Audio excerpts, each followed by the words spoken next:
seminar na ito.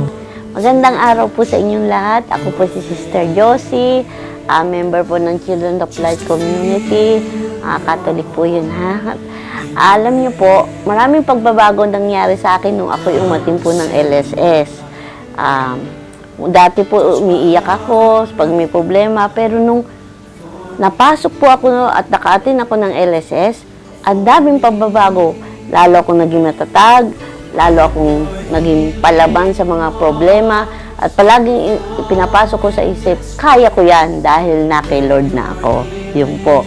Kaya kung ako po, kaya narito ako ngayon, iniimbitahan ko po kayo tuwing katapusan ng Sabado, ng buwan, na umatin po kayo para maramdaman nyo rin po at maranasan nyo ang mga naranasan namin mga umatin ng LSS. Maraming pagbabago po mararanasan nyo at ibang-iba po ang magiging buhay nyo pag na kay Lord talaga po.